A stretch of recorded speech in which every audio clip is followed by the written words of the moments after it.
AITA for not giving up my accommodations to my pregnant sister, trigger warning, late miscarriage and abortion, I 25M and my wife 30F having been visiting family and were given the larger of guest rooms.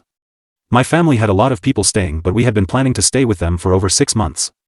An important thing to note is that my wife is halfway through her pregnancy and the smaller guest room was a bit of a tripping hazard. My family set us up so that she wouldn't possibly fall over things. My sister 20F decided to last minute come by with the BF she has been dating for 2 months. She was only staying one night versus our staying a week.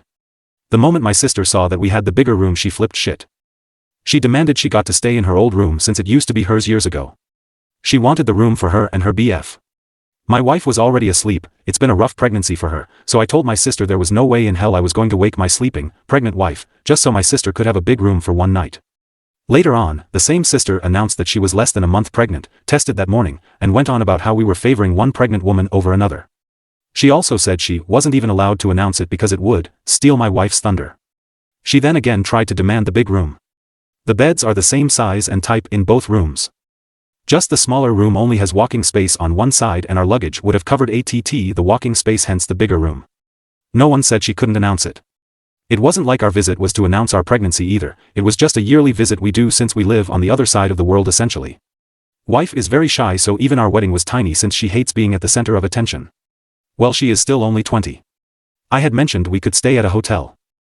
If she wanted to stay the rest of the week in the big room but hubby said, hell no, she's an adult and needs to deal with that room no longer being hers and hasn't been for a while. Update, the week after the trip we did have the sad news of my wife having a miscarriage.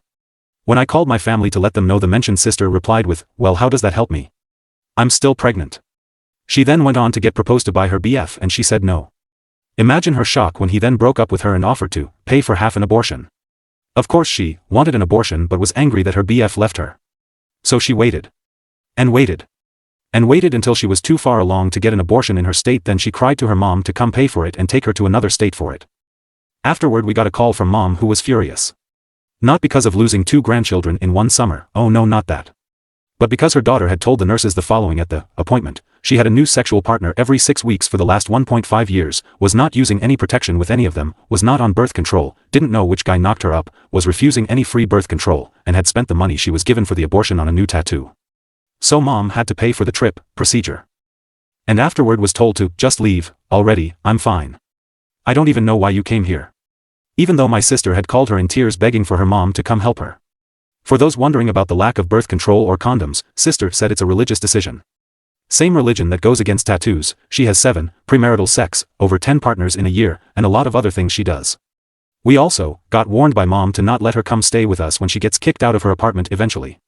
We didn't need that warning BC of her past behavior, but still. Also she told the rest of the family that she had a tumor on her ovaries and had to be removed. Not going to tell the family that she was actually removing a 4-month-old fetus, unless she does something that would deserve that to be revealed.